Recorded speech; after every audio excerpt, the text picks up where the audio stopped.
have to be strong in today's world. With Nathanial Butler, sponsored by Bar Retreat and Spa, Atlantis Paradise Island, First Caribbean Bank, and J.S. Johnson. Never accept less than who you are. Live your best life. Be strong and free. It's the hit back with Nathanial Black. It's the hit back with Nathanial Black. It's the hit back with Nathanial Black. It's the hit back with Nathanial Black.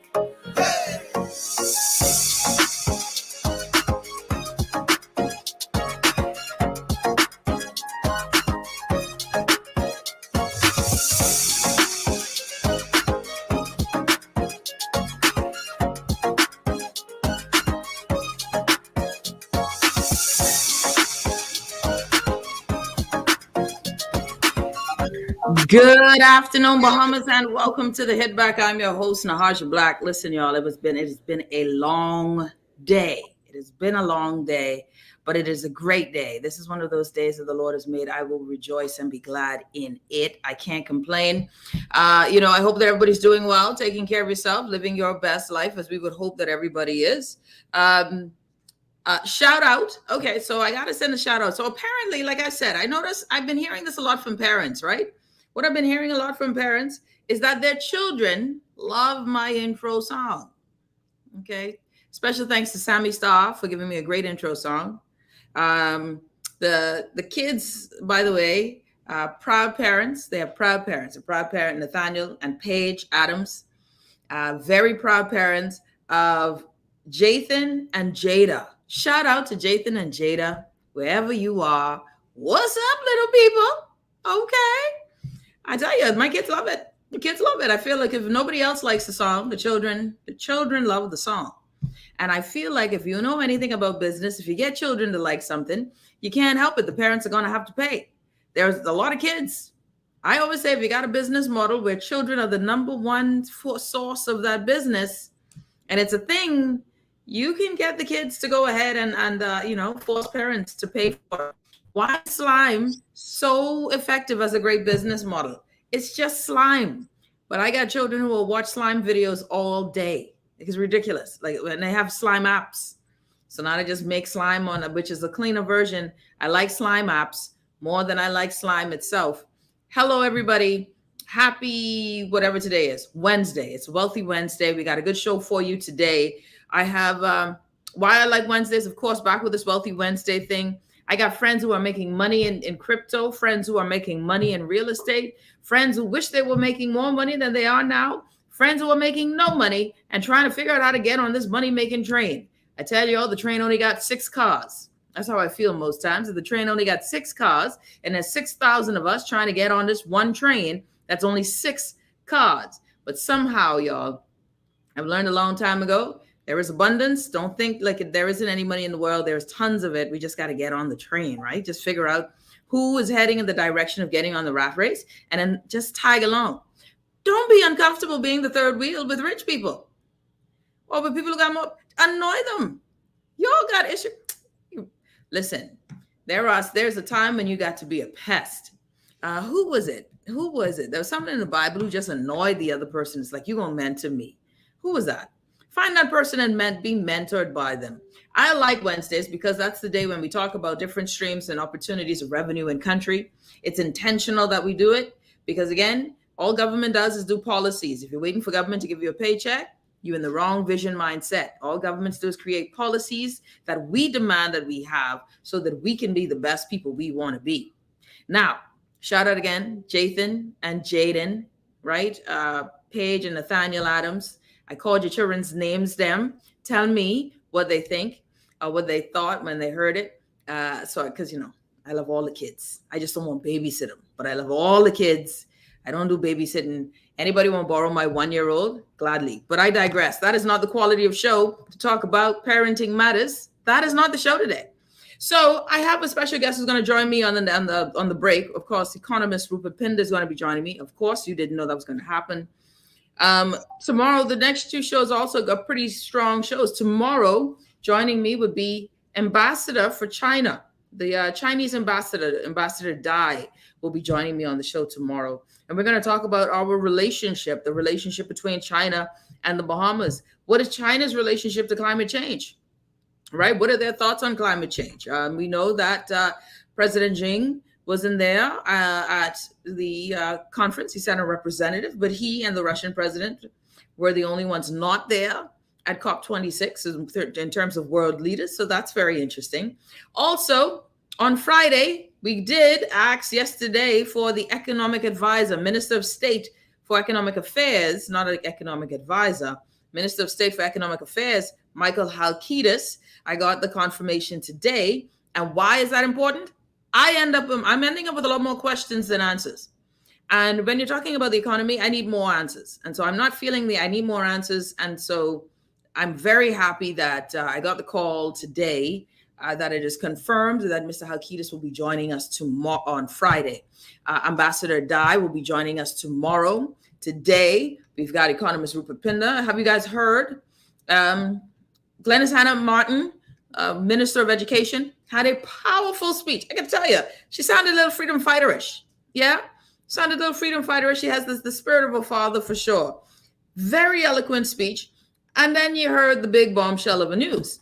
The big bombshell in terms of news was this one right here, where we found out today, and I'll make sure I can see it as best as possible, where we found out today that while no date has been identified, Minister of Education Glenys Hannah Martin said her ministry is preparing for the resumption of face-to-face instruction at public schools.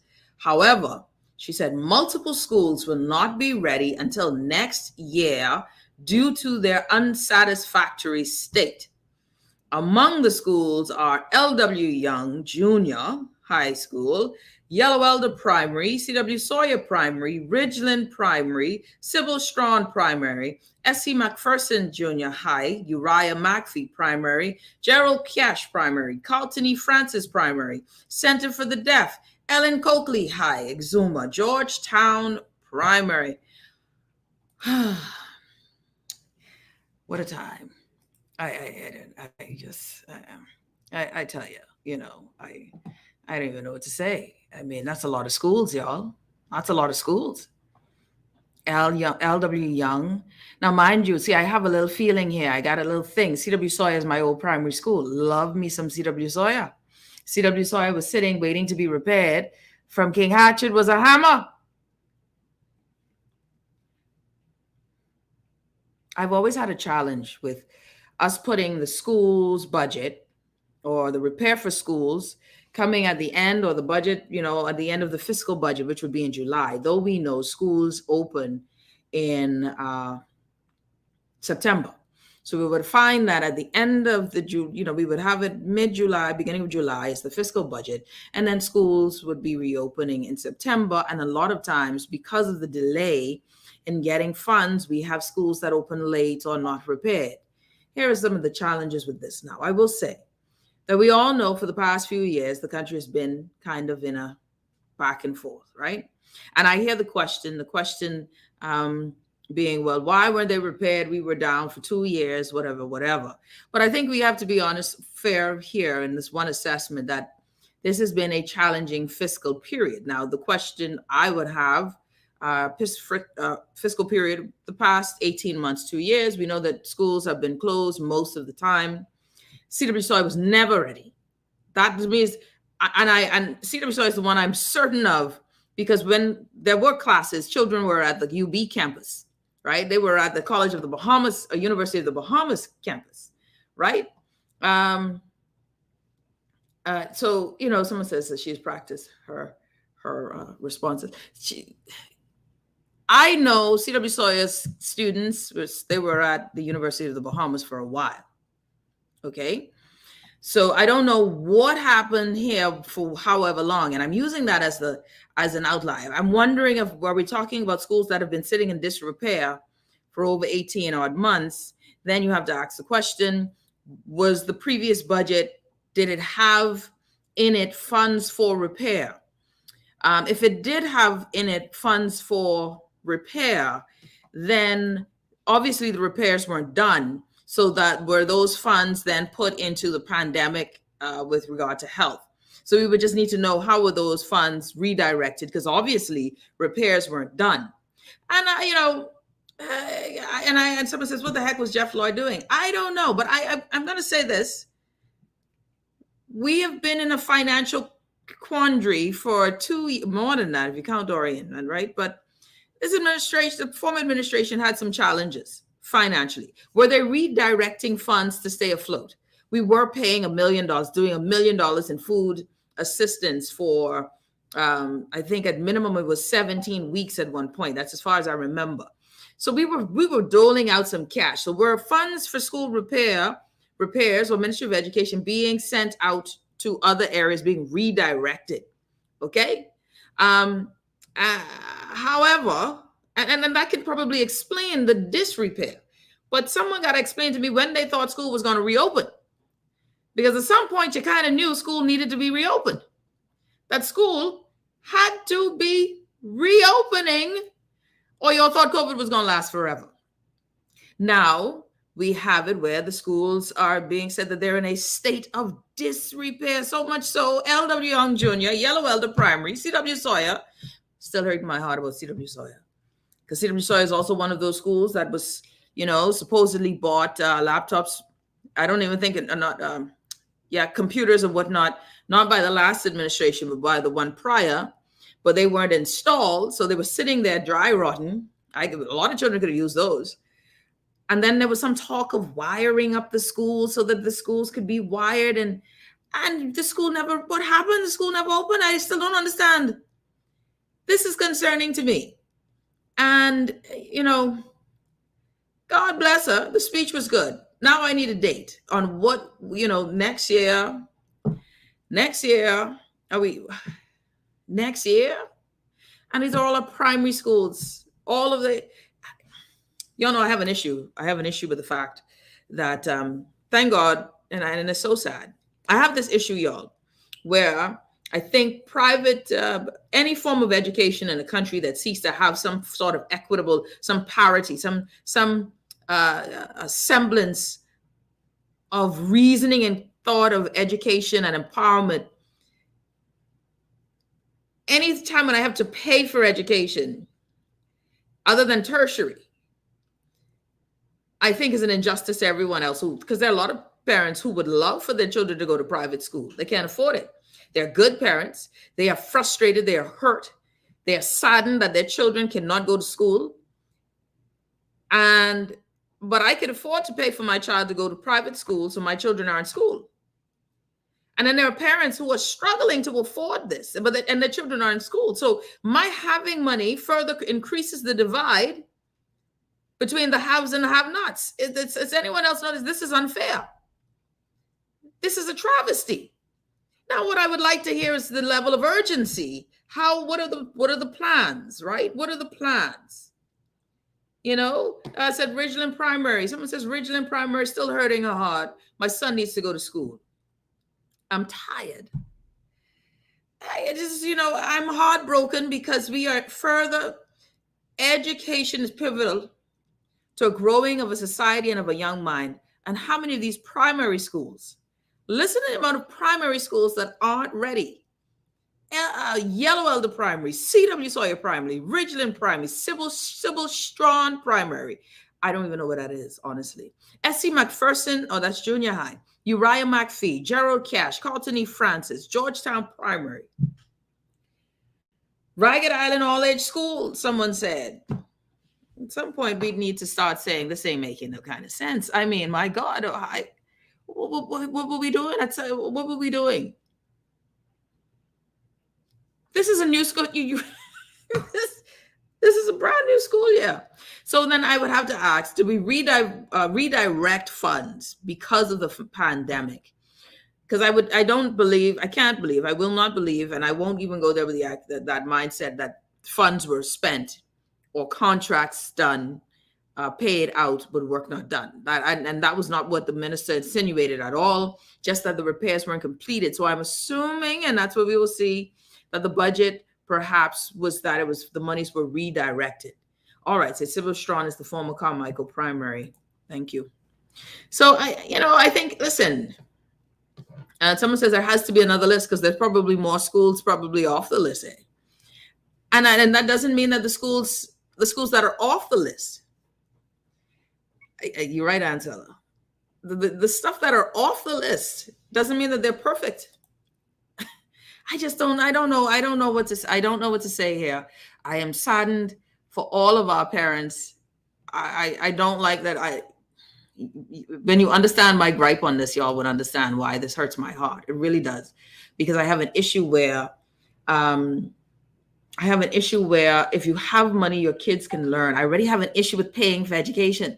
Not that I can't afford education. I just don't like that. If you can pay for education, you will have a better education for your kids in the formative years of primary and high school. I don't believe that income should determine how well educated you are. And I came up in public schools. I came up in C.W. Sawyer, R.M. Bailey. I know how good those schools are. And, for me, the opportunities, my public speaking didn't come until I was in R.M. Bailey.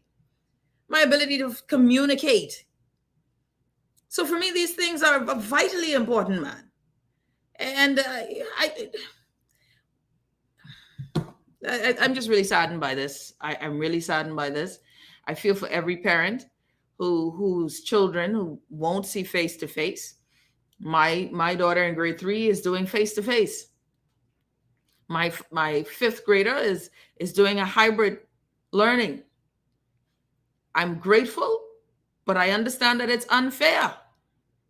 It is unfair. And we need to have a code red level of urgency. And the fact that the minister is saying that now these schools will not be ready until next year due to their unsatisfactory state. Wow. This is very disheartening. I won't lie to you. And I'm with you. Someone says, my question is why every year there's so much work to be done to these schools? Poor job on the maintenance of these schools.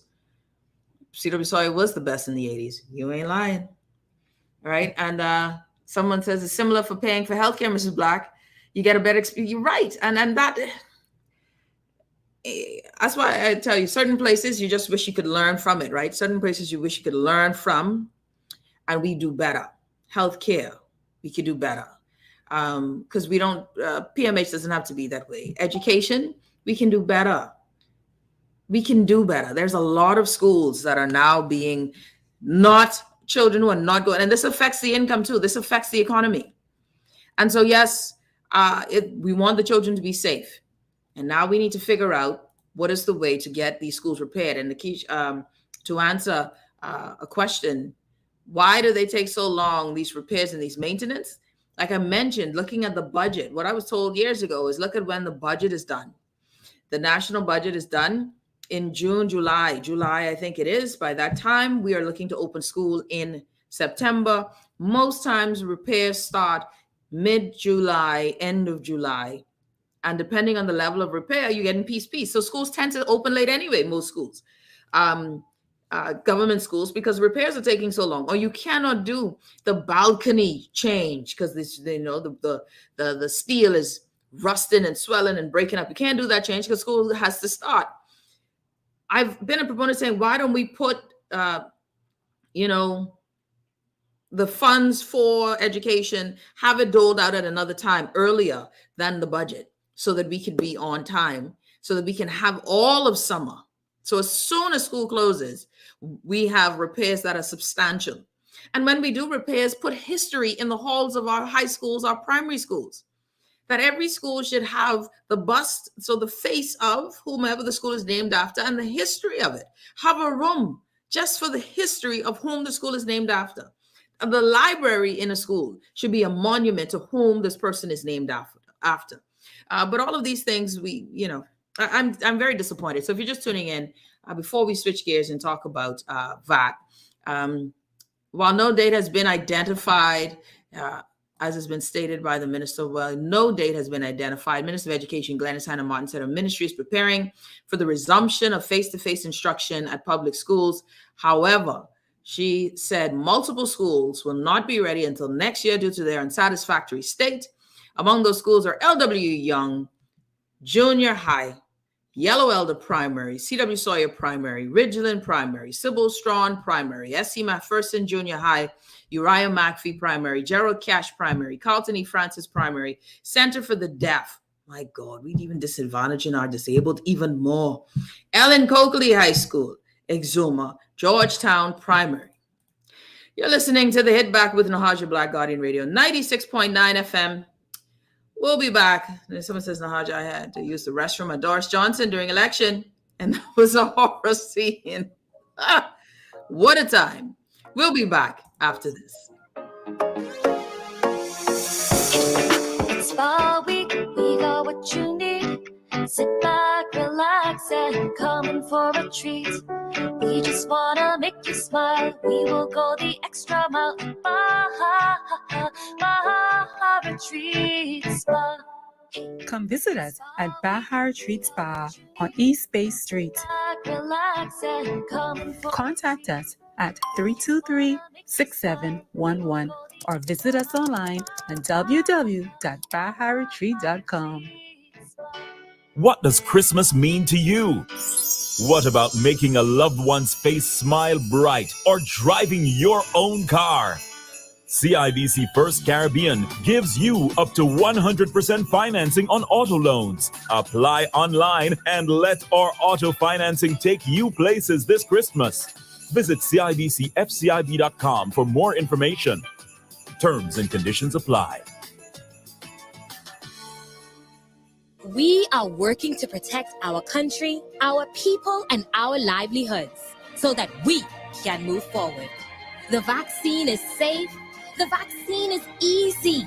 The vaccine is essential for our recovery. If we want to rebuild our economy, if we want to get back to our jobs, if we want to get back to our lives, our families, we must do this together.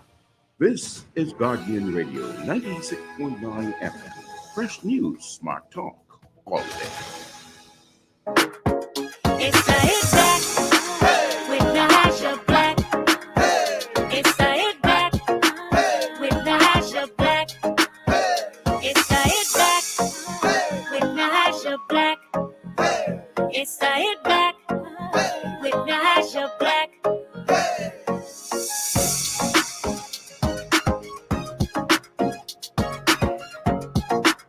All right. What's up, my people? Okay. So it's a beautiful day. I'm actually feeling, when you ever had one of those days when, you're so tired that you're kind of goofy, you're kind of off. It's like you drank something, but you really didn't. So you can't even take yourself seriously. But I actually have a very serious show for you today. I like this. I like today's show. And actually that means that I have to get my mind into smart mode. Again, special hello to Jathan and Jada. I know you're listening, guys. Special thanks. And to all of my little people, again, I say hello. Someone says, proud graduate of CC Sweeting. I'm a teacher. My sister's a geologist. My other sister's a marine biologist. My other sister's a cosmetologist. And my brother's a fisherman. We all pass through the halls of CC Sweeting. Get these schools together. Not being able to see students face to face is crippling. The practical subjects, auto mechanics, carpentry, art, performing arts, plumbing. I love it. I love that. That was excellent. And so this speaks about how much education is of value in this country. Most country schools is and has been opened. You're right on that. Schools have been opened. Have been opened across the world. And, I got to say special thanks to, I look at the schools, NCA ain't been playing. St. John's, same here. St. John's, St. Anne's, all of these private schools ready. Teachers have been ready to go back to school. Anyways, I want to talk about something really quickly because, of course, something else now. This conversation of VAT is a real one. I want to bring on my guest, Professor Rupert Pinder, joining us here, economist. And I see his camera's off. And Rupert, if you're there, just make sure wave and cut on your camera because we're about to get set to get on air. What is going on now? Of course, I don't know if you guys have been paying attention because I have been bringing it up. things that always affect the breadbasket items for me, things that affect our pocketbook, is very important. Obviously, it's important to all of us. And the main challenges we face right now is the economy, right? The economy is our main challenge apart from healthcare. Someone says, well, Carmel been open as well. Tell me all the schools that have been open, because I want to know all the schools who've been open. Let's shout them out. So I got my friend Rupert Pinder. I trust this gentleman. This gentleman has been on the money in this pandemic. Rupert, welcome to the show. How have you been, my friend? Good. And you? I'm good. It's good to have you on the show. All right, Rupert. Now let's talk about this. There's been a lot of talk, and I wanted to chat with you briefly on this, with regard to overall the idea of VAT reduction from 12 to 10% as a stimulus, as a stimulating factor, if it is, to the economy. And what are your thoughts on it? Because of course, like I said, you are one of the economists. I only have two. I really go to. It's you and Doc. And so I trust you two implicitly with just the data, with the information, the empirical information, no emotion, no fluff. 10%, from 12 to 10%. Give me your thoughts. Well, I guess I'll park the stimulus part of it separately, right? Because I think that one actually is a bit loaded. So and you could actually have a whole conversation just around that. But in terms of the overall reduction, in terms of from 12 to 10%, and I just want to provide some things by way of a bit of a context. I think it was about, and you can keep me honest, I think it was like about 3 budget cycles ago when we had increased the value-added tax. Well, actually, it was a little longer than that, because I think it was shortly after the former administration came to office. I think we had increased the VAT from 7.5% to 12%. And at that time, when we had increased the value-added tax from 7.5% to 12%, which was roughly about a 60% increase in the value-added tax, the projection at that time was a 60% uplift in terms of revenues attributed to the 60% increase in the value-added tax. And fast forward, one of the things that we would, and I think it came out when the dust had settled, when you look at the actuals were far less than the 60% in terms of revenues. And so one of the things here is that it's almost assumed that a 60% increase in the value-added tax would have given you almost a one-to-one sort of relationship in terms of the same sort of uptake in terms of revenues. And the long and short of it all here is that an increase in taxes generally is, it depends on people's responsiveness. It doesn't logically follow that an increase in the tax rate would lead to an increase in revenues. That's the first thing. Okay, so it doesn't mean that an increase in the tax rate. So an increase in the tax rate doesn't necessarily mean an increase in the revenues. And granted, while you may have had some increase in the overall revenues, it was certainly at that time, in terms of, I think it was 1 year thereabouts out from the 60% increase in the value-added tax, we certainly did not get a 60% increase in overall revenues. And so generally, that is true. And the converse is also and if you take the converse, generally speaking, a reduction in the tax rate doesn't logically follow that you'll have a reduction in revenues. Because again, it is based on the level of responsiveness. One of the things that, and this has been supported by empirical evidence, there is, depending on people's level of responsiveness, there is a likelihood that a reduction in the tax rate, including something like a consumption-based tax, can lead to an increase in overall revenues. But again, a lot of these things has to be modeled over time, right? Now, one of the things here is that when we increase the value-added tax from 7.5% to 12%, we also introduce a number of zero-rated and VAT-exempted items. Although, of course, bearing in mind that exemptions and zero-rated, there's a subtle distinction, but I don't think we need to necessarily get into that right now. But a lot of the items the VAT was taken off a lot of items. What happened here, in my view, is that I think we introduced a level of complexity So when we had this, originally when we had the 7.5% value-added tax, we had it across all of the items. It was very easy to administer because there were few items that were not included in terms of the 7.5%. So it made it very easy to administer. And if I'm not mistaken, I think some of the international agencies, I think including the IMF, if I'm not mistaken, had basically praised us in terms of the Yes. low tax rate of 7.5%, broad base, and there was a higher degree of efficiency, right? Yes. When we increased it from 7.5% to 12%, and though well-intentioned, and we took it off a lot of items, perhaps with the intent and obviously in terms of bringing relief to some of the more vulnerable groups, we introduce a level of complexity. So for example, to give you an example, let us just say that if we said, hey, look, we're not applying VAT, value-added tax, to medication. The question is, what is medication? Are you talking prescription medication, or are you talking over-the-counter? The more broader the definition is, the more the likelihood in terms of tax evasion, right? And the more broadly you define the definition, you run the risk, because in some cases, the more items that are included, it becomes that much more difficult to police. Because from a policing standpoint, and you hear all the time people talking about, somebody need to watch these prices, etc. But the reality of it is that the price control only applies to a very narrow range of products. And that was surprising. And so really, it is a narrow range. And so the more you broadly define it, you lead to what is known in economics in terms of a loss of efficiency. So at the end of the day, let's just say that if you apply a zero rate or no taxes on medication, and somebody's bringing in everything from cough drops to, I don't know, to Vicks rub. What happens at the end of the day here is that you can very well end up with a situation where the government is not collecting any taxes by way of the tax not being applied on that item.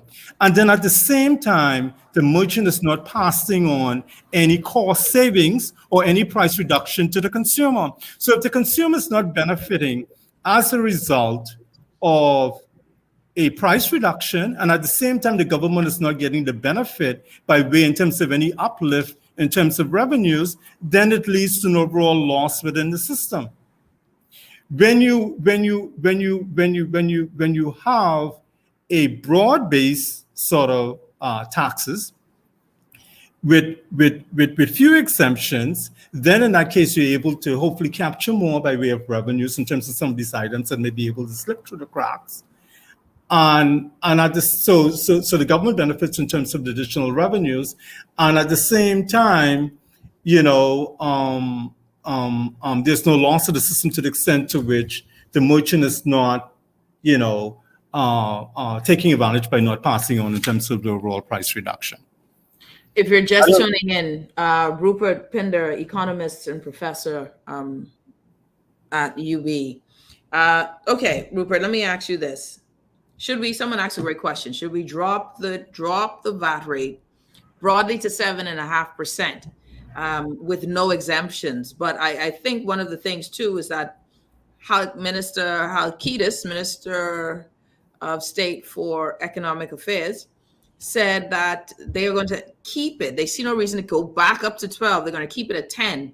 And I remember thinking to myself years ago when we were talking about, hey, we're going to have so much money, we're going to get to this to drop the deficits, I think, by a certain percentage point, and we're going to reduce the amount of money or fees that you pay at customs. We're going to have this level of surplus that we may be at one point, we may be happy and reduce VAT overall, like cut it, like a good cut. Someone says they never give money back. Someone says the government never gives money back. You can increase VAT, but they can do income tax all they want, but they'll never give you your money back. Just the fact that we moved to 10% is stunning if it stays. Do you think we can get to a 7.5% if we collect revenue sufficiently? Well, again, I mean, I certainly don't want to go there on a limb in terms of, in terms of any seven or even start throwing out some numbers, because at the end of the day, a lot of these things actually has to be modeled. And Naj, and I'm, you certainly have an appreciation in terms of, what we're talking about here. Yep. Because a lot of these things have to be modeled. You have to run through some of the scenarios to assess in terms of the overall impact. Because for a lot of these things, if you get it wrong, I mean, you can really create a lot of damage. So there has to be that level of careful analysis with respect to that. Now, the other aspect of it too, and then again, I also want to treat this as academic sort of exercise, because at the end of the day, you also have a role in terms of educating the public and educating your audience. The other aspect of it that I think that we also have to be careful of, and that is that to the extent to which you look in terms of any sort of reduction to be stimulating, right?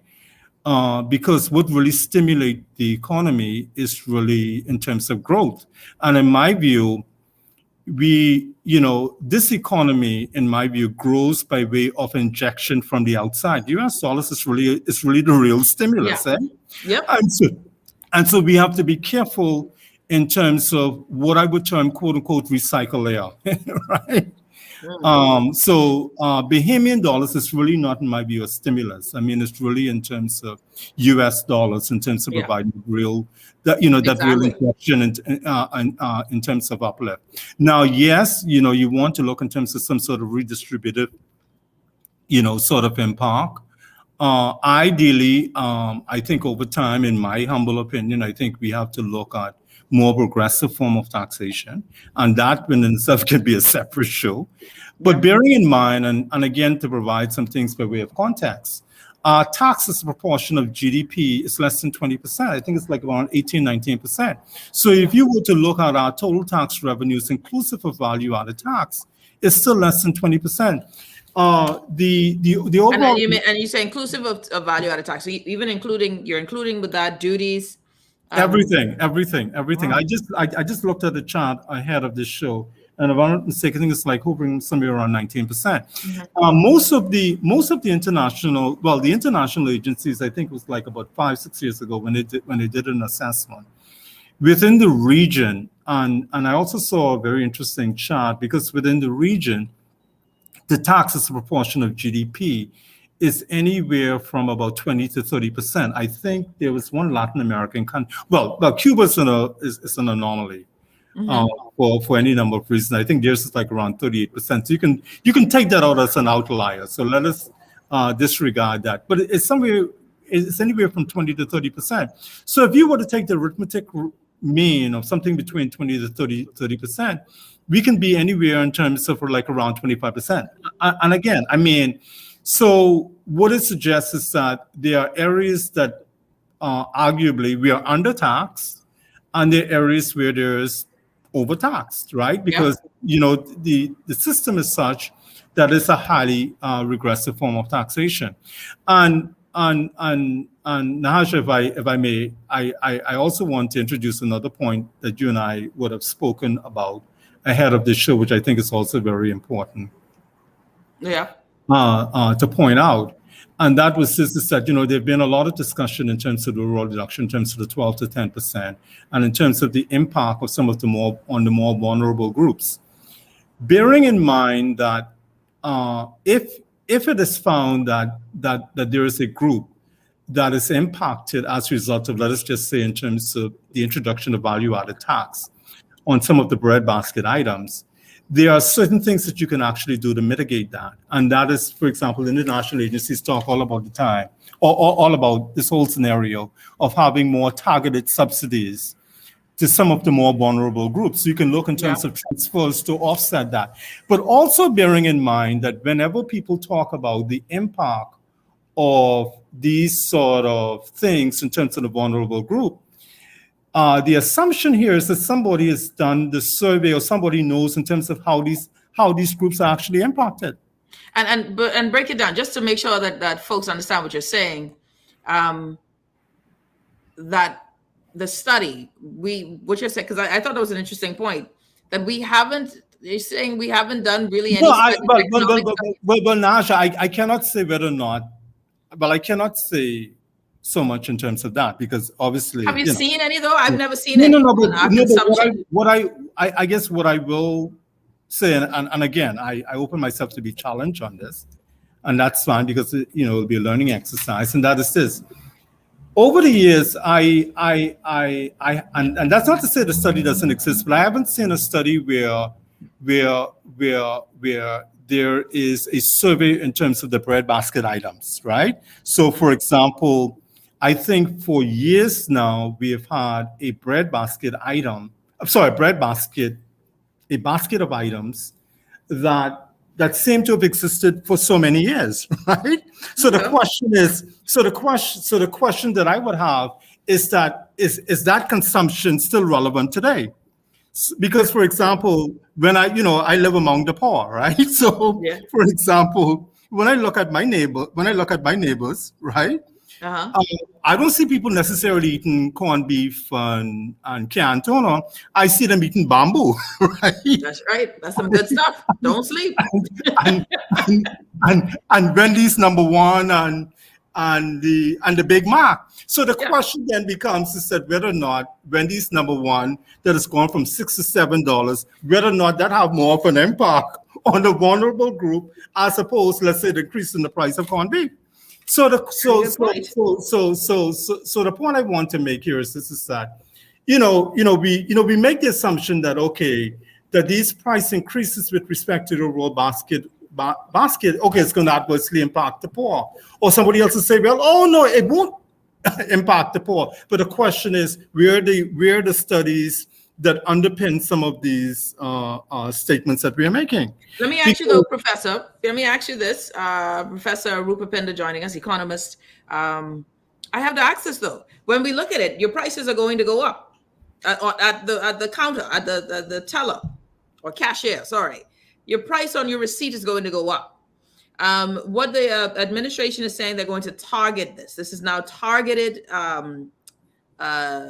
In terms of targeting, the revenue that they collect will be targeted to the actual vulnerable class, so that folks who can afford to pay for breadbasket items and VAT on it are able to do so, use that revenue collected and target it as assistance. But then I look at something else, right, Professor, where I look at where there is no targeted program for lower working class, lower middle class, and middle class that is being shrunken, right? That's going through a shrinkage. Where we talk about tax on your premiums, there is no, you don't hear anything about a transfer. You don't hear anything about we're going to make that easier. The target works for the group, I'm sure, that needs it the most. We understand that. But then when you're talking about taxation, where we remove certain exemptions, that this is also going to affect a class or group of people who are not a part of the 1%. And the 1% is what skews our GDP. That 1% is what makes people think that we're undertaxed. But Bahamians will say, by and large, we're pretty much strapped for cash. So where do you see economically the possible stimulus on the removal of exemptions from everything? But again, and I guess I would give, in terms of my professional objective assessment in terms of the stimulus. And again, I don't know in terms of with this sort of economy, when you're talking about in terms of a stimulus, in terms of using Bahamian dollars as a way to really in terms of stimulate. I mean, to me, the growth of this economy is largely determined by US dollars, right? And I think because we talk about, let's say, in terms of reduction in terms of 12 to 10%, et cetera, and so on and so forth. But in reality, the way that I see it is that what will drive aggregate consumption or overall consumption within the economy, et cetera, is really in terms of income, right? And the long and short of it all here is that while a lot of these measures are good, well, to the extent which is targeted, I think it's a very healthy sort of discussion in terms of, hey, look, let us look in terms of how we can make some adjustments with respect to the overall value-added tax. One of the things to also bear in mind is that, for example, that came out even during the supplementary budget presentation. And again, you can keep me honest. There are like about 17,000 people thereabouts who are Yes. who are still getting unemployment assistance. Yes. I've seen, and I don't think to date we have had any surveys with respect to the unemployment, the unemployed. No, we haven't gotten a true number. But I've seen some statements in terms of some of the policymakers, anywhere from like 24 to like 30-something% in terms of the unemployment numbers. So in reality, what is going to really drive consumption in this economy is really getting people back to work. Oh, right away. You're right on that. So one of the things here is that while it is good to have a discussion in terms of the value-added tax, the overall reduction from the 12 to 10%, a discussion in terms of how the application of 10% to the breadbasket items, how it would impact the vulnerable members within the economy. One of the things to not lose sight of is that how do we increase overall aggregate income within the economy? And we have to find ways of getting people back to work. I think that's and I thank you so much for this, Rupert, because I think it's interesting what you're saying is that, hey, listen, based on what you're saying, and let me know, you keep me honest, is that you don't view this reduction as a stimulus the way some may assume or see, because really for our economy, it doesn't that propensity or the ability to spend isn't there because the income isn't there, and our income isn't there because we don't have that level of activity, where our activity is connected primarily to US dollars, international funds. So that's fascinating that you would view it that way, and it's a great point. We really just need to get people back to work. That means we need to revive the economy. The number one stimulus, of course, is income, and folks don't have income to spend. So, and looking at where the areas where the VAT will be reduced and then increased, it's interesting. I'm looking forward to this conversation with Minister Michael Alkitis on Friday. Rupert, thank you so much for the time. Always a pleasure. I would like to see any modeling you decide to do. Someone says we do more than eat. We know how much that saves me at Kelly's or JBR or many other places outside the food store. I agree with you, Anton. And it will save folks outside of food. I'll tell you that. For a lot of folks, it will save us. But that's going to be very interesting to see how does it. I don't see it necessarily. I think on a big ticket items, you probably see people say, you know what, we'll run with this now. Let me buy this piece of property now. I might save, $2,000 on my VAT. But I think it's interesting. Thank you, Rupert. I appreciate you, buddy. Thank you. Thank you too, Nash. All right. You're listening to The Hit Back with Nahaja Black, Guardian Radio 96.9 FM. When we come back, let's switch gears. And I also want to introduce you to this brilliant young Bahamian woman who's a musician. I want to share that too. But when we come back, let's talk some business. Let's talk some money. I've got Matt Sweeting and Nathanial Butler. Things have started to change a bit. Yeah, things are changing or rapidly moving with regards to real estate. And where are the opportunities there for everybody and the average Joe? You're listening to The Hit Back with Nahaja Black. We'll be back after this. This is Guardian Radio 96.9 FM, Nassau, Bahamas. You're listening to the Guardian News Network. I'm Tashina Robinson. Here's a look at what's topping the news at this hour. The Ministry of Health is moving full steam ahead in its goal to have at least half of the country's population fully vaccinated by December. Towards that end, a plane carrying nearly 135,000 Pfizer vaccines touched down on New Providence this afternoon. As it now stands, 39% of the Bahamian population is fully vaccinated. At least a dozen schools won't be ready for the resumption of face-to-face learning until early next year. Education Minister Glenys Hannah Martin made the announcement today in the House of Assembly. 44 Cuban immigrants brought before the magistrate's court today charged with causing damage to the Carmichael Road Detention Center. Prosecutors say the men between October 1st and November 2nd damaged a fence, bathroom plumbing, fixtures, and 20 storage units, valued at a total cost of just over $18,000. The migrants pleaded not guilty at their arraignment before Magistrate Shaka Seville. He remanded them to prison until their trial, which is set for November 16th through 18th. The prosecutor, Sergeant Kenny Thompson, objected to bail on the grounds that the men were flight risk. Just yesterday, some Cuban detainees lit a small blaze at the detention center. And a new advocacy group aims to secure government support to protect Paradise Island. According to Protect Our Islands Fund, officials can't afford to be complacent when it comes to Royal Caribbean building its Royal Beach Club on Paradise Island without proper environmental oversight or public input. The organization wants members of the public to sign its petition at www.protectourislandsfund.com. And with that, we wrap up your news headlines at this hour. I'm Tashina Robinson for the Guardian News Network. Stay tuned. AP News is up next.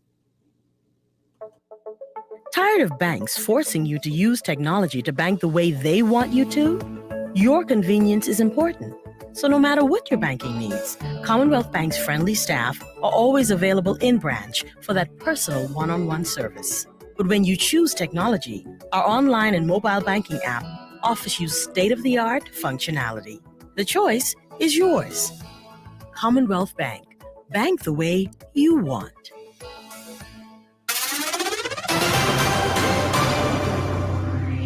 Coronavirus update. I'm Ed Donahue with an AP News Minute. Stocks finished higher, the Dow up 104 points. President Biden says since the CDC is giving the go-ahead, it's time for kids 5 to 11 to get coronavirus shots. For parents all over this country, this is a day of relief and celebration.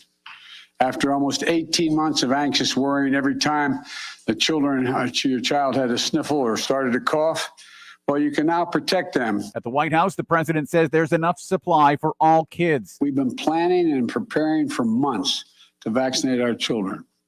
Our program will be ramping up this week and more doses shipped out each day so that we are fully up and running by next week. This is a lower strength dose of Pfizer's vaccine. Surgeon General Vivek Murthy says people need to be informed. Every parent has a right to the facts so they can make decisions for their children based on accurate scientific information. I'm Ed Donahue.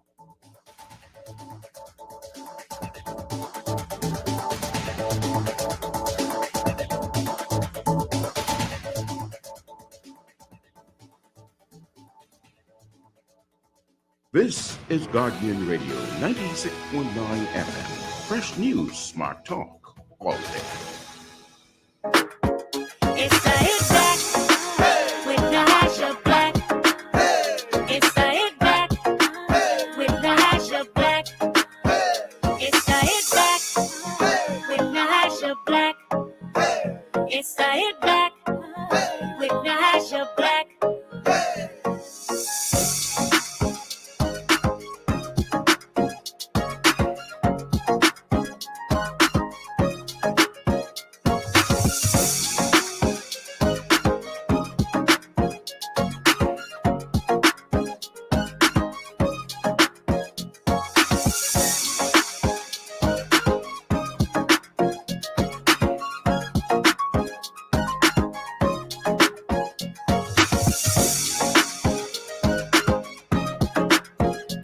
And we're back. You're listening to the Hit Back with Natasha Black, Guardian Radio 96.9 FM. Hope everybody's doing well, taking care of yourself, living your best life. Yeah, baby.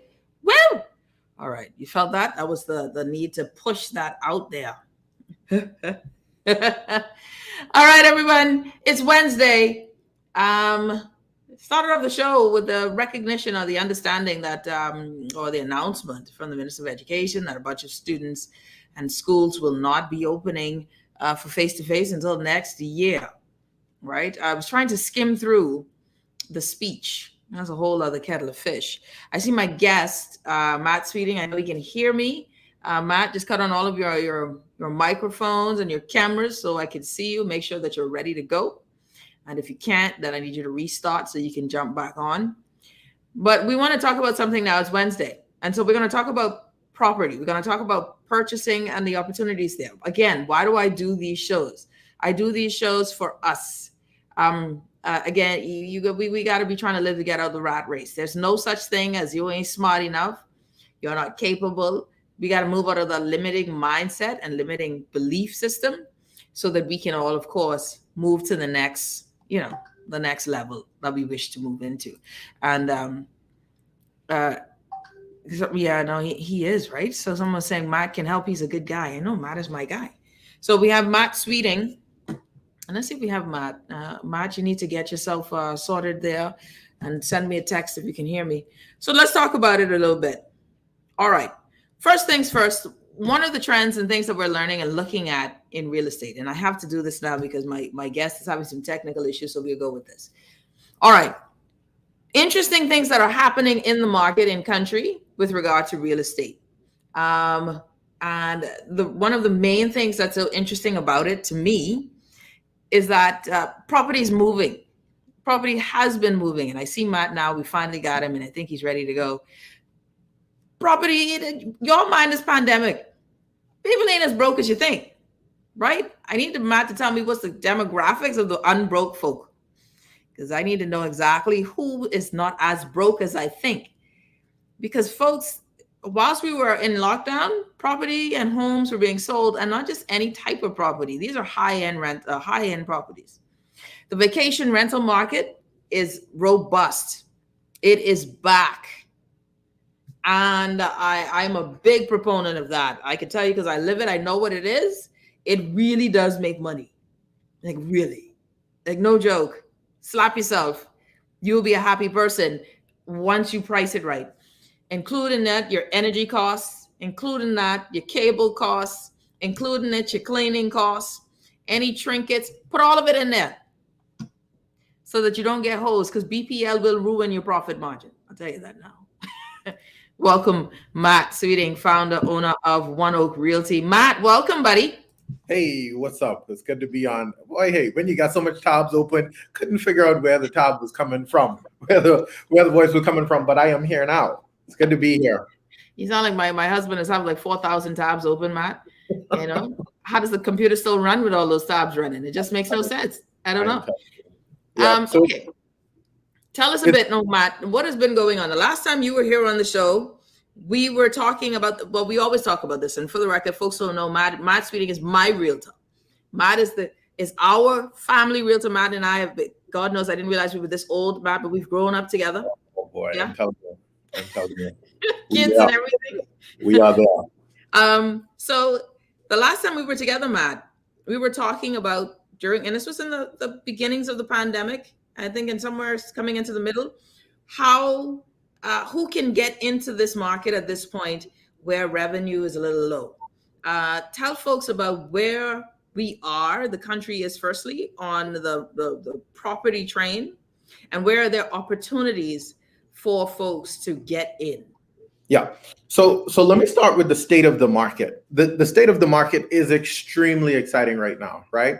And so I'm speaking to a number of my colleagues. I just started my own brokerage this year. And so One Oak Bahamas is the new kid on the block. But there are agencies. I contributed to an article at one of the local gazettes recently. And one of the companies that they got comments from was 100 years in business, right? Another agency is 15 years in business. Every agency in the country is saying this is the absolute best year in real estate in history. Yeah, that's crazy. That is crazy. Because I check my bank account whilst I wait on these many deals we put on the contract to close. And I'm wondering, where are people who were in hospitality, who have been in law enforcement, who've been at these places that have constrained their income and strained their incomes, where are they getting the money from? Yeah. But again, a number of things that we could look at that is driving this. Again, as you mentioned, hospitality is back. Yeah. And we're seeing some 2019 numbers in hospitality, right? Construction is up. Contractors are considerably busy, even though construction prices are high. Yeah, right? I was about to say. Commercial banks are very motivated to extend mortgages to people who are qualified. And so there are a number of drivers that are driving this this boom. And what's noticeable or notable to me, Nahaja, is that it's on both ends of the spectrum, right? And so, while the predominance of our clients is that under 500,000 market, we dabble in that higher end space. And even in the higher end space, we're seeing similar or even more impressive results. Yeah. Yes. Where Ocean Club Properties is sitting on market for days. They're getting above asking. Our agency specifically, we've been in 3 bidding wars in the last, I want to say 2 weeks. We've been in 3 bidding wars. And so again, this is a different time. Showed a property yesterday, 2 full price offers, one with all cash. We got $150,000 cash. Now, Haja, if you have it, we can need to talk later. We can talk after the break. I ain't got that. Don't worry about that. We're not in it. So the market's doing very well. There's a lot of opportunity. Oh, and that liquidity is interesting. Okay, there's also something I think that's happening too, though, where folks are sitting on homes and are saying, "Let me get my equity out and use the equity to help fund the second project or the third project." Are you seeing that happening? Is that is that a part of what's going on? Are you seeing homeowners trying to get their next property, or are you seeing developers more in the race, or are these predominantly first-time home buyers in the market? Predominantly first-time home buyers. We do have that demographic you speak of. People using equity is a bit of a minority, and I think just there's not enough education around it, right?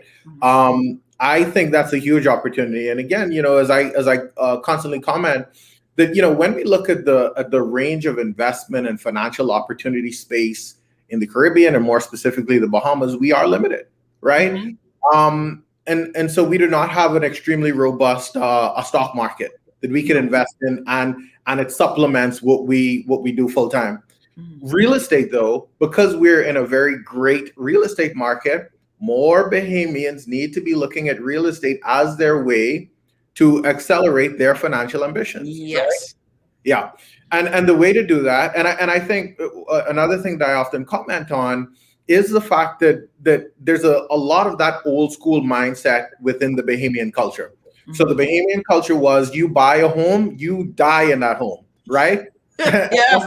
And when we think back of our parents, the goal was to get a home of your own, and you live in that home, you pay it off, and you own it free and clear, right? Mm-hmm. But I don't know if that mindset suits our generation for a number of reasons, right? When I think about my mother and even more so my grandparents, they were very conservative. They did not have big financial ambitions. Our demographic and our generation is a different breed entirely. Yes. Right? Yes. We have big financial goals. We want all of the bag, not some of it, right? All of it. And we have a timeline on it too, Matt. Tell them. I'm telling you. And so for that reason, real estate needs to be that way that we do that. And the way to do that is potentially extract the equity out, find someone in real estate that you can trust. I'm here. But find someone in real estate that you can trust that can say, hey, where is the opportunity in real estate that's either going to be a short-term or long-term play? Short-term play means, hey, are there opportunities on the market now? And yes, they are, where I could buy something, potentially renovate it for a fraction of the price, buy it for a fraction of the price, put some money back into it and resell it. Yes, there are opportunities like that. Yes. Then alternatively, there are opportunities where you could get a potentially repossessed property, right? Do a slight rehab to it and rent it for life, right? Mm-hmm. And so there are both opportunities that are available in this market right now. And I'm so happy that you mentioned that, Matt, because of course, we tend to have fun with these type of conversations, right? Because the opportunities are there. Like there are so many opportunities there. The rehab one, well, okay. So you know how we go, Matt. Our whole thing is a property should be, until you are balling, it should be something that gives you revenue, right? Yeah. I can't afford for my house I can't afford for this property to be only a liability until I own it, right? So and we believe, okay, rental property, live in one, especially if you have no kids, right? Or if you have kids, just build the extra room on it, but make sure you have leverage and whatnot. Yep. I think that there are a lot of people who sit with equity in their homes and don't even understand that there is, you don't panic. The rates that are in the bank right now, you won't see these rates often. Yeah, agreed. So if there's a 3.85 rate on a mortgage and you have the equity in your house, you can go to look at the repossessed list and decide, okay, I see a house there let's find the space. I mean, and there are homes everywhere, Matt. There are homes everywhere. So just yesterday we had one in the South Beach area, right? So South Beach again. See, because and I hope this is where you're going with this, Nahaja, and correct me if I'm wrong. But again, when we talk about equity, again, it's not, you may not yet have achieved the full value of your home. No. And let's start from the definition of equity, because right? So if you own a home for $100,000, right, or it's appraised at $100,000, and you only have $20,000 left on your mortgage, you have $80,000 in equity that you can use. Yeah. The bank is willing to give you 80% of that amount, right? Yeah. And so that means that money now you could go out and buy other real estate with, potentially with no money down, right? Mm-hmm. It would vary from institution to institution, but that is the general feel of that. Yeah. And so we just had something in South Beach the other day that's $150,000, and I call this a gem. People constantly do me bad on Facebook for these properties I post. And you post somewhere. Have you seen how Facebook is be killing your boy online? But in any, there are two things that I am excited about with that, and I laugh and I promise to post a video, but some of the nastiest comments people posted. Number one, there's someone for everything. Yes. Right. And so when I walk in and cash in my $3,500 check, commission check for that that $75,000 property in Yellow Elder that people was cracking on me about, then it ain't so funny no more. It ain't so funny more, right? Who's laughing now? But also on the flip side of that, this house we're selling in Yellow Elder now, these people who are buying the home want their own home, right? They're in their 40s, 50s now, and so their ability to borrow and get long amortization is no longer there. Yeah. Right? And so, when I look at that, I realize that this home is someone's dream. Yeah. And the ability to participate in facilitating someone's dream is a huge thing for me.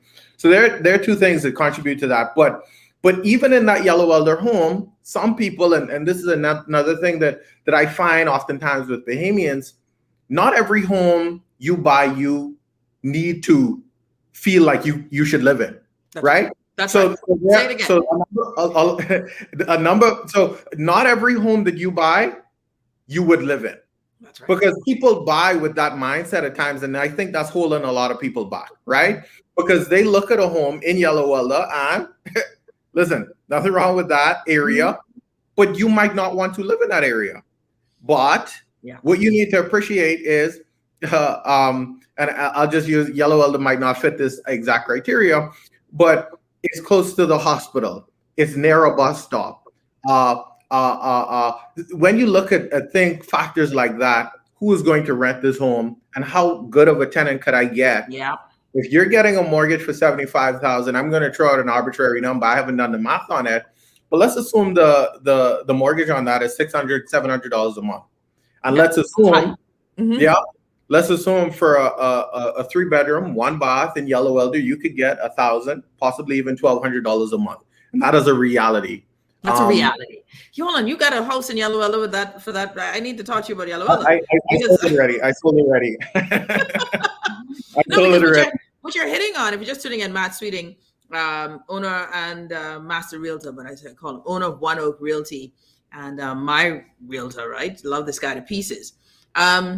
Is the ability to look at a property as an opportunity, right? And we look at it as property. I always tell folks, I look at it as property. Okay, I could live in one. I don't mind neighbors for a while. Can I split it where it makes me money, so that if I lose my job tomorrow, will I be able to pay the mortgage, right? And so that's why, personally, a home was never something my husband and I, in terms of a single family, was something we looked at. We were always like, if the economy shifts, if I lose my gig, if you lose your gig, if the company goes belly up, can we still depend on income?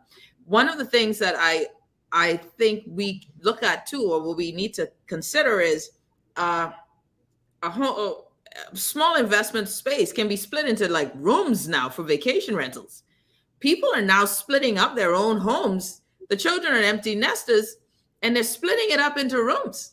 And real estate companies are now selling places with that vision in mind. Oh, great income opportunity.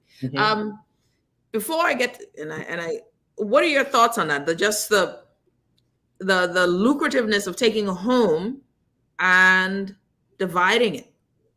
Yeah, a huge opportunity again. If you were in a home where you do not occupy all of the space, then you have to realize, right?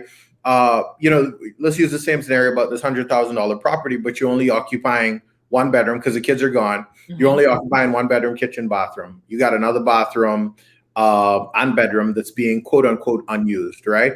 And so let's read. And again, because the kids aren't there, you pretty much spend all your time in your bedroom now, right? And so if that is the case, then there's the potential of you saying, and I think I commented on this before, that there are a number of people, friends of mine, who live in gated communities who have their Airbnb guests share the same door with them, right? And that's kind of contrary to Bahamian culture, right? We're a little bit more private than that, right? We like walking around and slipping headcloth, right? And so that might not be everyone's cup of tea, but if you're open to that, I've done that when I've traveled. And again, there's a bit of a security concern, so you need to screen people a little bit more when you're sharing the same roof with them.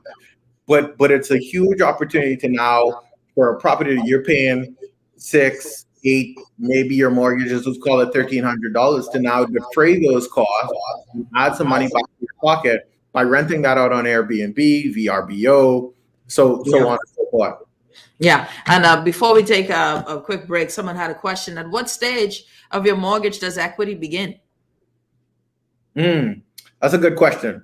I think it begins. It could begin nearly immediately. Yeah. Right. So you could buy a home. Yeah. You could buy a home with immediate equity. And so let me tell you. Go ahead. No, last time I checked, it's 6 months. Once you are living in the domicile for 6 months, you can then start seeking equity. Okay. Extraction of it. All right. Yeah. So where and it depends. So you have to be, if you're living in the space, you get more equity. If it's renting, you get less equity. I think that's fascinating stuff there too. Yeah. So wherever is your dominant, where you live, you get more equity. So I was thinking about it. If it's commercial property, so what you're saying is if I don't live in my property, I get less equity than if I live in it. I think that sucks. So maybe I just didn't ask about all of this commercialness of a property. Right. But I figured that something that's rental is considered commercial. Isn't that the case? Rental property is considered commercial. Over 3 units are considered commercial. Over 3. So it's 3 or less is residential. Anything more. All right. Well, I ain't there yet. Okay. When we come back, we've got my good friend Matt Sweeting and, of course, Rupert Solutions himself, Nathanial Butler, joining us. We're talking about real estate. I really want you guys to meditate on this whole thing of equity and using it to your benefit in investment opportunity. And I'll tell you a trick. You could just send it over to someplace nice like C-File, let it sit there for a month or 2, and then boom, you got cash. You're rich. You didn't hear from me. You're listening to the Hit Back with Nahaja Black. We'll be back right after this.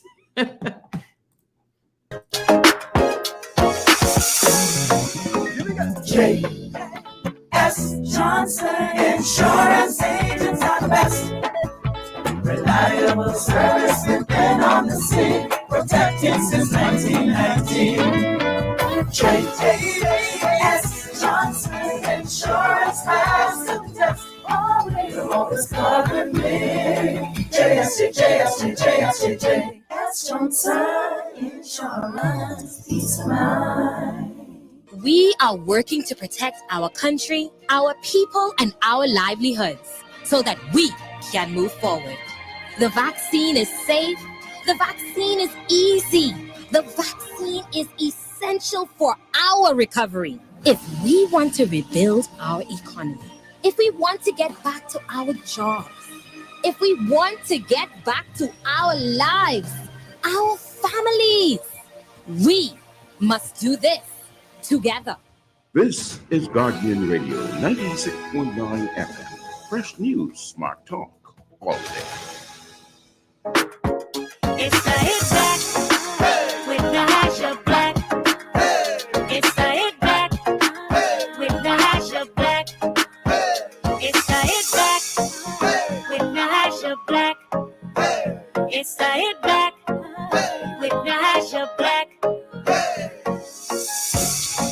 And we're back. You're listening to the Hit Back with Nahaja Black, Guardian Radio 96.9 FM. We got Matt Sweeting joining us.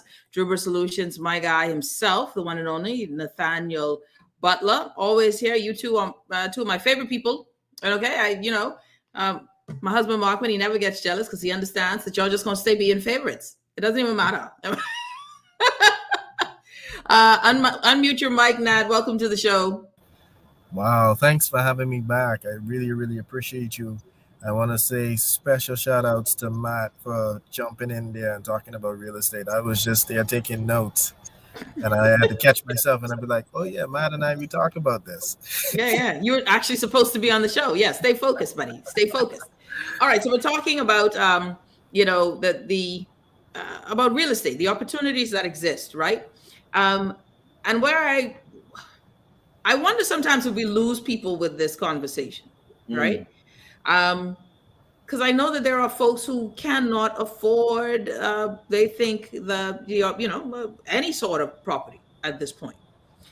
And the reason why I always do it is because I need for those who are able to get up so that they can look back and help and teach and help someone else to be able to move up. So it's like a movement train, right? We all grow together. But I want to ask you, Matt and Nat, and since you're just here, let's talk about it as the, financial planner.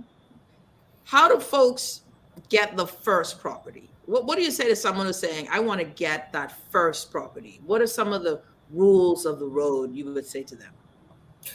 Well, a couple of things you have to take into consideration. We have to be realistic in regards to the resources that we currently have.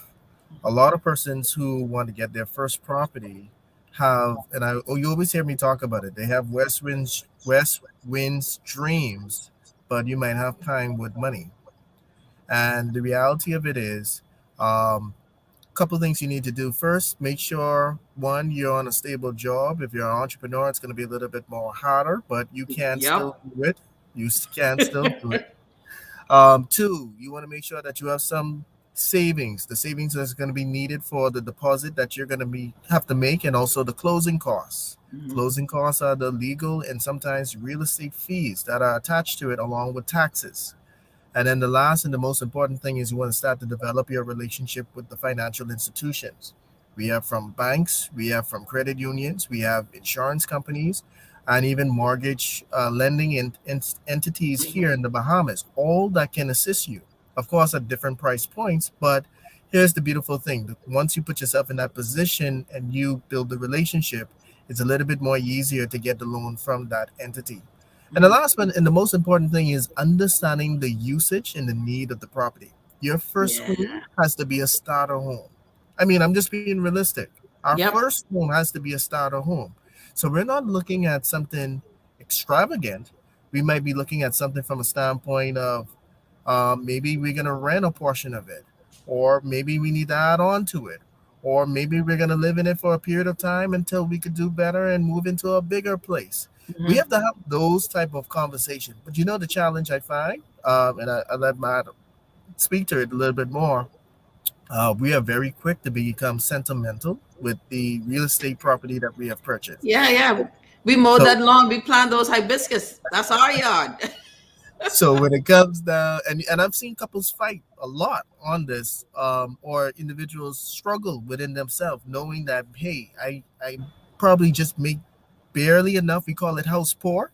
You make it barely enough just to pay the mortgage itself and some of the other expenses, and you basically broke. Yeah. You basically, and it'll ruin a relationship. It'll ruin finances and infidelity. To the number two, right? Reasons for your end of day. And I want to add a point to that too, just as a thought. And and I say this in love, ask yourself the question, is getting this house or this property going to make you financially free? The property, the first property. Most people will be like, no. No.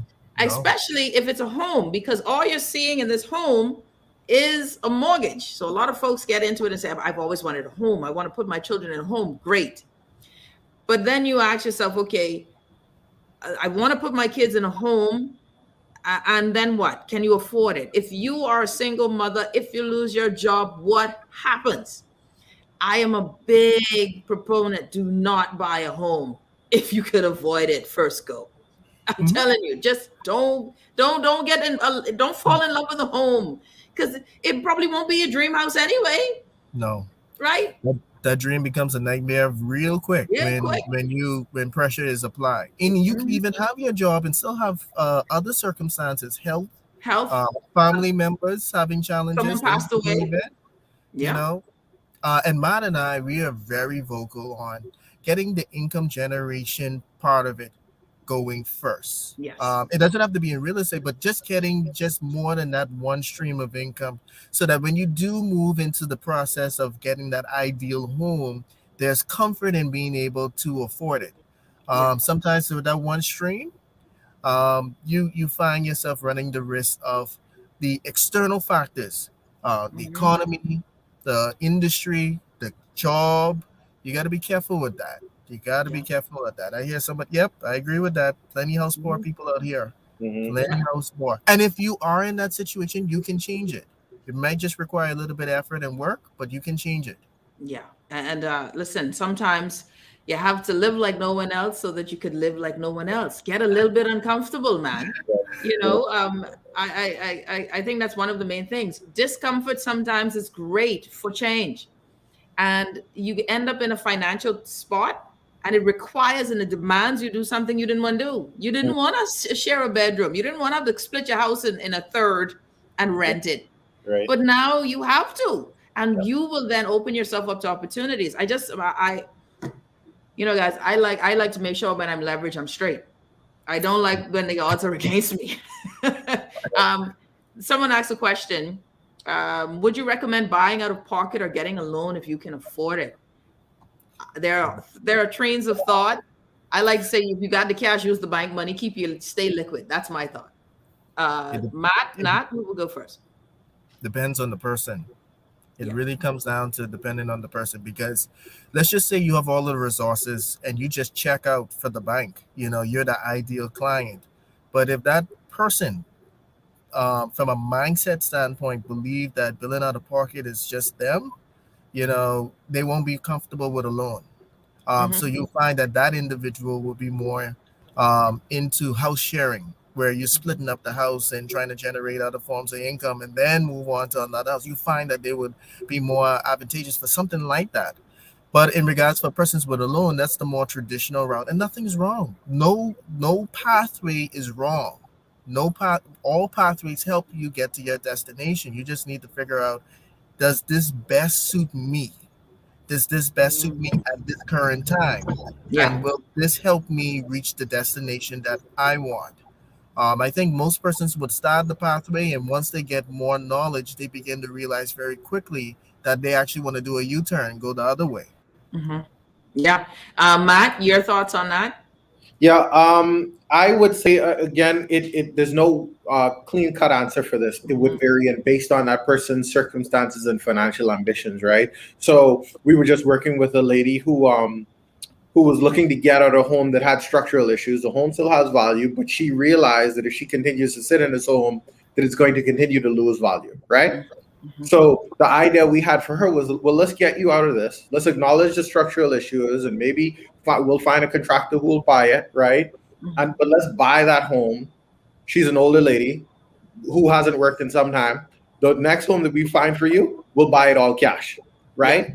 There you go. And so that circumstance calls for an all cash purchase, but because of the age, because of the age, right? But for most people, I more often than not, I would be suggesting, and again, I'm a specialist in real estate, but just of my knowledge of the industry, I think that money could serve you in better ways if you had some liquidity. I will tell you Yeah. Go ahead. Finish that thought, Matt. I would be trying to think about what can I do with my money outside of my mortgage that'll pay for my mortgage. There you go. Right. I can tell you out of my from our own experience, having liquidity, deciding, even in the story of going to a certain level, right? Like, in retrospect, long story short, if we could go back in time and do it differently, we would. We would have kept all of that money, left that in the bank, and used that as our form of collateral, because we still ended up needing to go and get a mortgage anyway. But now you don't have the liquidity that you had previously, and the bank doesn't care how much money you had previous. Right. They don't care about all of that. So I would definitely recommend, if you have liquid cash, that is your leverage that you can't ever get back. That is your leverage. So then now you use that, you pay your down payment, you use that cash that is left, and do something else after you've gotten your mortgage. That is an opportunity to generate income as well. So I think that's something there as well. Let's go to another thought here, and I know we have to go to a break. Someone says, how do I determine how much to rent for an Airbnb? Matt, thoughts? Yeah. So I would say start by researching all of the websites. You got VRBO, you got Airbnb, and there are a couple of more that escape me right now. Even Expedia, you could get Booking.com, Expedia. Yeah. You got it. And so start your research there. Matter of fact, this is the same strategy that that appraisers use to determine how much a property is valued. They look at other properties that compare to this, right? So again, if we were hypothetically use, only because we mentioned this house in South Beach earlier, if we were to use that for example, and don't sleep and believe that people in South Beach ain't have their place on Airbnb. Oh, they do. You go on Airbnb and open up all these tabs. You'd be like me and you got about 16 tabs open, and you figure out what are properties in my range, in my area renting for. And this is where it's going to tell you, I could charge more if I put a pool table in the back, if I had board games, if I had a PlayStation console, I could charge more for my rental. And so you kind of compare apples to apples, find properties that compare to yours, and then use that as a metric for what I could rent for. And then obviously you start testing, right? If you put it on the market and you go 30 days with no bookings, that's an indication you're a little bit too high. Yeah, and that's definitely what it is, right? You don't want to be too low. You don't want to be too high. One of the things that, again, with pricing is definitely, like you said, Matt, the comparables, right? Look at the comparables in the community where you are. Go on to VRBO, go on to Booking.com, Airbnb, look at your competition and determine why their prices is there. But you always start with the base, right? What are your costs? How much does it cost per, when you do your monthly bill with BPL, that's your nightly rate, then divided by the amount of nights. What does it cost to clean? Of course, your cleaning expenses, make sure that's in there when you set up your account. What does it cost just for maintenance? You're going to have to maintain the space, right? What if you, so there are things that you put in there. If you have incidentals where you pay for trinkets, like if you buy treats, man, listen, I used to put everything in there. Oh my God. I know what it is. I was just thinking that, Nahaja, I think that's such a slept-on opportunity in rental in Airbnb. Obviously, again, it adds like short-term rentals come with headache. So you got to go into this expecting that there's going to be a little bit of headache involved. There's a lot of moving parts, right? Yes. A lot of people inquiring about crazy questions. Is it going to rain next week on my vacation? Right? And so there's some headache involved, but you're leaving so much money on the table by not having water there, wine there, case of collect there, that you charge people for, when they get there. So that's a huge opportunity. Yeah. Go ahead. No, I think Matt hit the nail on the head for me. When I look at Airbnb spaces that I'm involved with, we cannot discount these little items depending on the market.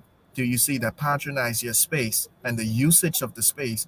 These little items, trust me, they go a long way. The add-ons. And I would tell persons when I first started, it was about, adding on the car. But as time progressed, you realize that just putting a bottle of wine inside the fridge with variation, and then in addition to that, adding, like you talked about, the game console and certain amenities inside the place, you realize you could drive the value and the price up. And there's add-on costs when they arrive here. as Yep. well. So I wouldn't discount that. But to your point, Nahaja, I 100% agree with you. When you approach this, do not just approach this, okay, what's my mortgage? What's my water? What's my light? You have to look at everything. You have to look at even your team. Just like the hotel has the persons who come in and clean and sanitation and those type of things, and whether you're going to be providing the supplies. I even want you to look at how much you have to wash the sheets and the linen and all of that stuff. You know, because these things do add up if not calculated in the price correctly. And great points on that too, because at some point, like I remember we had this question: is it cheaper for us to rent this long term than to do vacation rental? Because then we looked at the long term revenue and we didn't have to pay the light, right? Long term rental, we're not paying the light, we're only paying the water, but we're not paying the cable. So we found that we were pricing too low. And so then we had to adjust, right? Because it was not it was easier to go long term than it was to do vacation rentals. And there is a strategy for going low at the beginning if your place is good at the beginning, so that you can get the reviews, so that you can become a super host, but you always increase the value of your property by the little amenities and so forth, so that when you do improve the price, it's based on the cost. Someone sent a question here. Why is, and then this is, this is for you, Matt, right? This is for you. Why is property super expensive in New Providence? Why is our property super expensive? Well, yeah, I mean, that's a fair question. And, when you think about the value of anything is determined by demand, right? Demand drives price. And the reason why property in Andros is very affordable is because there's not a super demand there. There's no real economy there. There's no driver for people to buy real estate there. When you do own real estate there and you build something there, who's going to live in it, right? So these are some factors that are driving the cost of real estate throughout the Bahamas. But now that answers the question, because a lot of people here who are looking for real estate, they want to buy it, they want to live in it. Rental prices are high. Resale price is high. And so for that reason, those factors drive the cost of real estate. My God, rental prices is an understatement. I mean, why is a one bedroom all of a sudden like $9 million? This makes no sense, Matt. That's it, Matt. I blame you. I blame all realtors. You're selling us out. We'll take a quick break. When we come back, the discussion on we had, this was something in the news today. VAT will be placed on Airbnbs or vacation rentals. And so I start calling all kind of people now. What y'all talking about, Willis? Right? y'all crossing all kind of lines. But it's interesting. I want to get your thoughts on it. Not just on VAT, but just on where the opportunity lies in the market now. What should people be looking at as the ideal type of property to purchase? And then that, of course, from you, what is the market for? Well, and I think Nat, you'll tell me. Market for resale too. I want to know how much to sell stuff for as well. You're listening to the Hit Back with Nahaja Black, Guardian Radio. We'll be back right after this. J.S. Johnson Insurance Agents are the best. Reliable service, we've been on the scene, protecting since 1919. J.S. Johnson Insurance has the test. Always covered me. J.S. Johnson Insurance, peace of mind. We are working to protect our country, our people, and our livelihoods so that we can move forward. The vaccine is safe. The vaccine is easy. The vaccine is essential for our recovery. If we want to rebuild our economy, if we want to get back to our jobs, if we want to get back to our lives, our families, we must do this together. This is Guardian Radio 96.9 FM. Fresh news, smart talk, all day. It's the Hit Back with Nahaja Black. It's the Hit Back with Nahaja Black. It's the Hit Back with Nahaja Black. It's the Hit Back And we're back. You're listening to the Hit Back with Nahaja Black. So y'all think that song, my theme song, is right? Y'all ain't ready. Listen to this. It's a hit back. Hey, it's Nahaja Black. Hey, it's a hit back. Hey, it's Nahaja Black. Yeah, you heard that little man. Y'all heard that fella. That fella got a little swag. He got a little swag. He got a little something going on there. Yeah, I appreciate him. That's Jathan. His parents, I like parents. They run out. So they didn't just want to make sure that I knew that he was listening. They needed to make sure I heard him singing it. So shout out to the parents who run out. That's how you know we Bahamians. We run out the dog. I like Jathan. Jathan did a hell of a job on that one. I'm just saying, as my good friends, Nathaniel and Matt, I've never heard any of your children sing my song. Sure enough. Yeah. I did say Adrian. I did say it now. Let's be real now. Let's not go there. We could do a remix right now. You get your children on board now. What happened, people? What happened? So someone says I need to add rental property to my existing property. Someone says, Garen says, my little baby, she loves your song too, and she's only 2. Garen, you send the baby voice note, please, so I could play it on air. See, these real family. I like them. Yeah. Yes. All these children I grow up between Matt and Nat, not one song, but we digress. Oh boy. All right. So, anyways, all right, guys, let's talk about this. How do folks now get into the market? And we discussed the first timers, but now we're talking about folks who want to say mix it up. How do we mix it up? Matt, what are your suggestions? Yeah. And so, oftentimes people call and say, hey, I'm ready to buy. And then the first question is, do you have your money right yet? And that's where, Nat called me the other day, said he was on TikTok, because my first response to that is you need to get your money right. And if you don't have your money right, there's nothing wrong with that, but you need to talk to someone who could teach you how to do that. Right. And that's why Druba and I are such a great team, because I'm immediately sending people to them to figure out where they are in the financial space. And then you need to talk to your bank to see where you are right now as well. Yeah. Right. Definitely. So after you've had those 2 conversations, if you check out on both of those, then we're ready to jam. And then we could start looking at property within your price range, or even slightly above, because we're still seeing even in the seller's market, people getting anywhere from 5 to 15% off list. So property is property is listed for 200,000. You could potentially get it for 180. Really? Yeah. And that's not a cash sale. That's not a cash sale. That's not a cash sale. No. Oh, that's good news. Yeah. And so the opportunities are out there.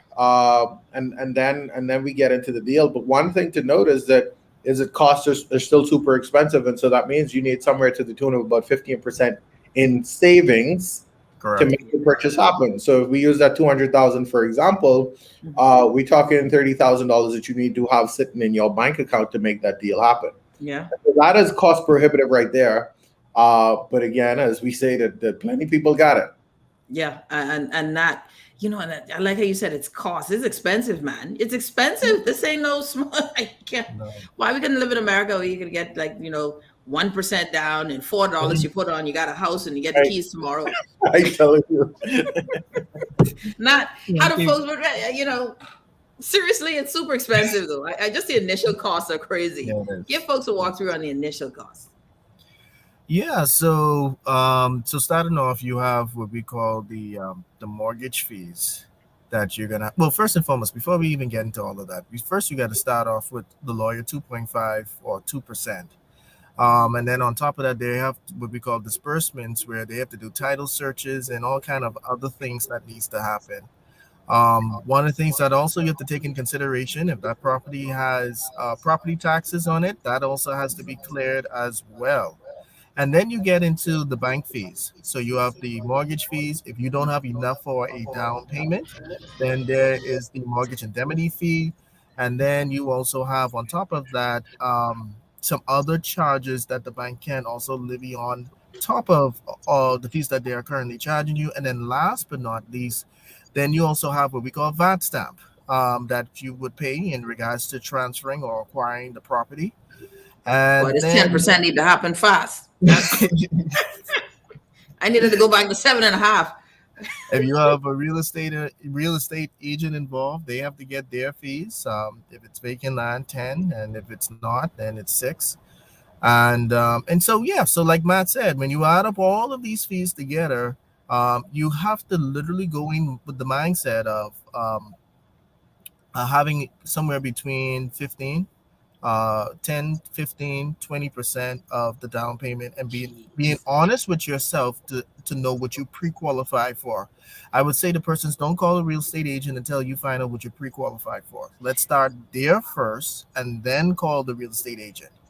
But in regards to getting into the space, I have a slightly different view in regards to getting into the space. If you're going into the space for income or using real estate as a form of income, I would tell persons, and this is for anyone who does not have real estate asset.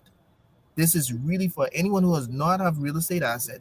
I would get into the space. If I had to do it all over again, I would get into the space through real estate hosting. I will find somebody with the asset they're not utilizing, or the property is underutilized. And then from there, determine whether or not, depending on the location or the locale of the property, whether it would be best suited for a long-term rental or whether it be best suited for a short-term rental. Hold on. Break that down. What is real estate hosting? Is that like subletting? Yes, to a degree. Yes. Huh. So basically, so I will go to you who have a property somewhere, whether it's New Providence on a family island, right? Mm-hmm. And I say to you, I could do it one of two ways. I could say to you, give me the monthly cost, and then all I now need to do is generate over that for me to generate a profit. Or we can come in partnership and we split the net revenue that is generated from it. Mm-hmm. So there's two ways that we can approach it. And what this does now, it makes it feasible for anyone who wants to get into the space once they have a good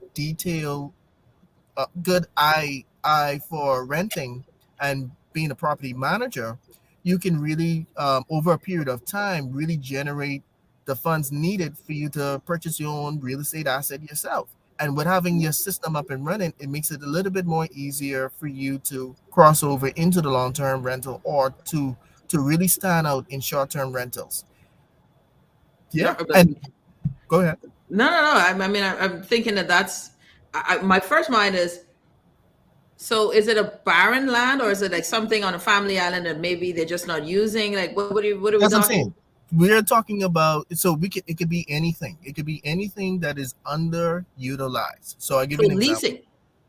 Yeah. So we're kind of, but it's so for example, I'll give you an example. So we had a client who came in and they left their particular family island to come to New Providence. Mm-hmm. Reason being because their family member, parent that is, needed some senior assistance living. They needed someone in the house to help them out.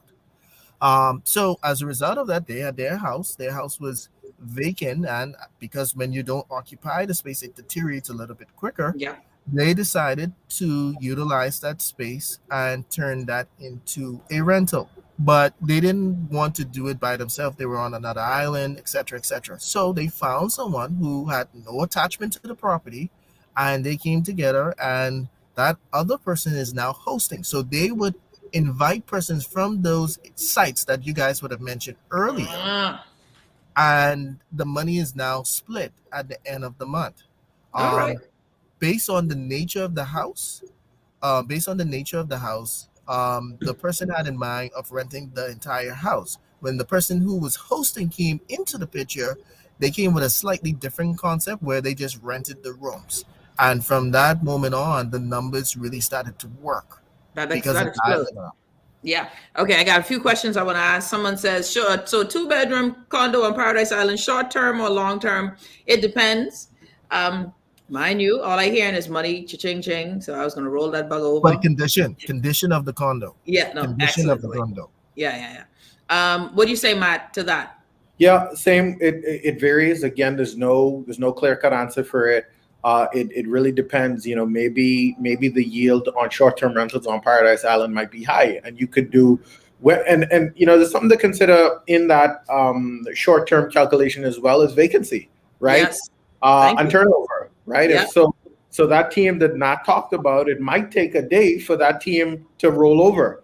So someone checks out today, right? That person may not be able to come that evening, so that you could check someone in, or 12 with the team. could do a same day check in. Yeah. And so if that's a 24, now you reduce the amount of days you can do on maximum, right? So when you do the annual on that, does that give you more than what you would have gotten long term? And so again, it's a case by case scenario, Kim. A very good question. But on the face of it, generally speaking, we're leaning towards a short-term rental, not taking into considerations all the many variables. Yeah, listen, I my first thought is, Kim, clean it. Number one thing with Airbnbs, cleanliness. Yes. Safety, cleanliness. They will nitpick everything. Oh, yes. They will. But if the space is clean, it don't have to be gorgeous with the furniture. You can say quaint. Yes. Yes. But it needs to be clean. A lot of people over PI with a lot of vacancy, I guess. Someone says, how much would you charge with a rental for PI with a 1-bedroom, 1-bath, pool? Man, listen, y'all don't understand. Sell PI. PI, Atlantis, 4 steps from the beach, safe, bank, food, nightlife. And if it's not at the hotel, you can also say, but close to the action, but not in the action. So quiet.